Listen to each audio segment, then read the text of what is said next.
पासून बघतोय मी ही आता बातमी मुद्दामून मी घेऊन आलोय, आजच पेपरमध्ये आलेली आहे। हे काल जे मी म्हटलं ना की मला आता विदर्भातले पण शेतकरी बोलत आहेत, उत्तर महाराष्ट्रातले बोलत आहेत, सगळे कोकणातले बोलत आहेत आणि मी जाणार आहे। आज ही बातमी आहे की कर्ज भरण्यासाठी बँकेचा तगादा, शेतकरी महिलेची आत्महत्या, आर्थिक विवंचनेतून टोकाचे पाऊल। आज मी आता मराठवाड्यात आहे, ही घटना घडलेली आहे। ही राजुरा म्हणजे चंद्रपूर म्हणजे असं नाहीये की इथल्या भागातला शेतकरी, सगळ्या राज्यातला शेतकरी आज संकटात आहे। ही घटना नाईकनगर चंदनवाही तालुका राजुरा येथे घडली आणि त्रस्त झालेल्या यशोदा आबाजी राठोड या 68 वयाच्या महिलेने ही आत्महत्या केली। का मुख्यमंत्री का नाही जात त्यांच्या घरी? तसं पाहिलं तर हे काय माझं काम नाहीये। तुम्ही म्हणालात आता दादा की मी कर्जमुक्ती केली, माझं कर्तव्य म्हणून मी केली, मी काय उपकार नव्हते केले। आणि आज तर मी कोणीच नाहीये, माझा तो पक्ष पण चोरलाय, वडील पण चोरले, चिन्ह चोरले, सगळे चोरले, पण माझी माणसं जागेवर आहेत, ती नाही तुम्ही चोरू शकत। माझं कर्तव्य आहे की आज काही जरी नसली तरी ही ताकद जी आहे ना, ह्या ताकदीसाठी काम करणं हे माझं काम आहे आणि म्हणून मी इथे आलेलो आहे। या सगळ्या व्यथा मी ऐकतोच आहे आणि या काय माहिती नाही तशातला भाग नाही। दुसरी जी बातमी आणली की पहिलं म्हणजे जे पॅकेज जाहीर झालंय ते पॅकेज तुम्हाला मान्य आहे का? कारण मुख्यमंत्र्यांनी काय सांगितलं, आतापर्यंत इतिहासातलं सगळ्यात मोठं पॅकेज 31,800। आता त्याची फोड जी केलेली आहे, एक मिनिट आकडे त्याच्यामध्ये केलेले आहे। एक तर पीक विमा तुम्हाला मिळाले नशीब, कारण काही ठिकाणी पीक विम्याचे पैसे जे आले ते 2 रुपये, 3 रुपये, 6 रुपये, 21 रुपये आणि महत्वाचं म्हणजे त्याचे जे काही मदतीसाठी ट्रिगर होते ते ट्रिगरच काढले। आता ट्रिगर काढल्यानंतर मिळणार काय?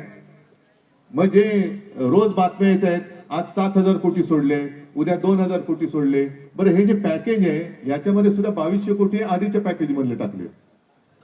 म्हणजे हे यांचं पॅकेज जिहाद आहे की काय? हा मोठा म्हणजे पॅकेज घोटाळा आहे हा मोठा। म्हणजे शेतकऱ्याचं एका पावसामध्ये सगळं वाहून गेले आणि आता हे सरकार आहे ते मदतीचं ठिबक सिंचन चालू आहे। थेंब थेंब थेंब थेंब थेंब थेंब म्हणजे ते दादा कोंडकेंचं गाणं होतं ना, तशी यांची मदत थेंब थेंब गळ झालेली आहे। थेंब थेंब टाकतात नुसते आपले, काय उपयोग नाही त्याचा। करायचं असेल तर आज करा। आणि अनेक ठिकाणी मला कल्पना आहे की पंचनामेच झालेले नाहीये, अधिकारी येतच नाहीयेत, पंचनामे झालेले आहेत पण मदत येत नाहीये। मी तर म्हणेन नागेश, तुम्ही जे बोललात ना, तुम्ही खासदार आहात, हक्काचे खासदार आहेत आणि हिंगोली नांदेड हा नाही म्हटलं आपला भगव्याचा बालेकिल्ला आहे। मी सर्व शिवसैनिकांना सांगतोय आणि आपले जे आमदार खासदार निवडून आले त्यांना सांगतोय, जा तिथे जे कार्यालय, जिल्हा कार्यालय असेल, तहसीलदार असेल, तिकडे जाऊन बसा, घेराव घालून बसा आणि त्यांना सांगा या गावात तुम्ही का गेला नाही, पंचनामे का झाले नाहीत, या गावामध्ये गेलात पंचनामे झाले, मदत का आली नाही। आणि मग ज्या गावात गेल्या ज्यांचे पंचनामे झाले, ज्यांना मदत मिळाली त्याची यादी रोजच्या रोज जर सरकारकडनं रोज पैसे सुटत असतील तर ते पैसे जात आहेत कुठे, आमच्या गावात किती आले, सर्कलमध्ये किती आले, ह्याची रोज यादी आम्हाला पाहिजे, अपडेट पाहिजे, हे द्यावंच लागेल। आम्ही त्यांना तुमच्याशी भांडायला नाही आलो, अगदी त्यांना जाऊन त्या शिवीगाळ नाही करायचं, जाऊन त्यांना सत्कार करा। काय आता काल मला तिथल्या लोकांची एक तुरीची ते दिली, झाड सगळी सडलेली तूर, ते घेऊन जा, त्यांना सत्कार करा, चांगल्या याने द्या त्यांना। आनंदाचा शिदा बंद झालाय, सडलेलं कुजलेलं किडलेलं धान्य देत आहेत, ते त्याला घेऊन जा, त्यांना घ्या बाबा, आम्ही तुमचा सत्कार करतो, आम्ही तुमच्यासमोर हात जोडतो, पाया पडतो, पण जोपर्यंत आम्हाला हे सगळं मिळत नाही तोपर्यंत आम्ही तुम्हाला सोडणार नाही। तुम्हाला सगळं आम्हाला जे काही धान्य मिळतं ना त्याचं सगळं अन्नधान्य शिजवून आम्ही तुम्हाला खाऊ पिऊ घालू। म्हणजे सडलेले तांदूळ असेल त्याची खिचडी करून आम्ही तुम्हाला पोटभर जेवा, हायब्रिड असेल त्याचं काय आणखीन करून द्यायचंय ते द्या, पोटभर जेवा, पण आम्हाला न्याय द्या। नाहीतर काय होतं की आपण एक छत्रपती संभाजीनगरमध्ये मोठा मोर्चा काढला, काय झालं पुढे? त्याच्यानंतर मध्ये आता कोणी आंदोलन केलं होतं, आलं ना कोर्टाने त्याला लावला चाप, गेला आंदोलन मागे। थोडक्यामध्ये तुम्ही जी काय अपेक्षा व्यक्त केली की मीच आता काहीतरी करायचं, मी करायला उतरलोच आहे, मी तुमच्या सोबत आहेच, पण हा प्रश्न एक दिवसाचा मोर्चा, एक दिवसाचा चक्काजाम करून होणार नाही। तुम्हाला सगळ्यांना तिथे जाऊन ठाण मांडून बसावं लागेल। देत नाही कसं, दिल्याशिवाय तुला जाऊच देत नाही। सांग तुझ्या कोण, तुझे शासनातले प्रशासनातले बाप लोक असतील ना, खालनं वरती वरती वरती, कारण मुख्यमंत्री बिझी आहे, त्यांच्याबद्दल मी काही बोलत नाही, कारण आपले शेतकरीकडे टाव फोडून आक्रोश करतायत.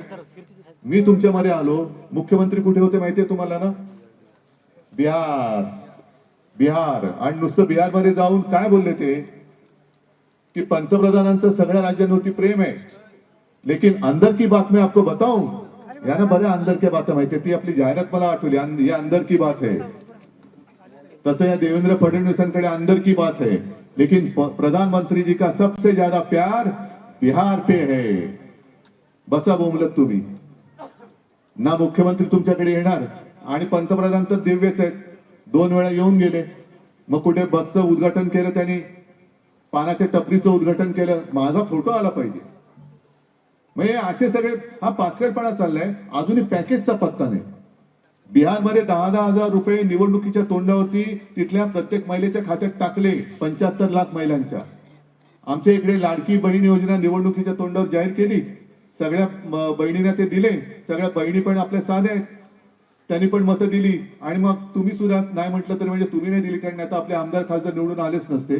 पण मी महाराष्ट्राचं बोलतोय.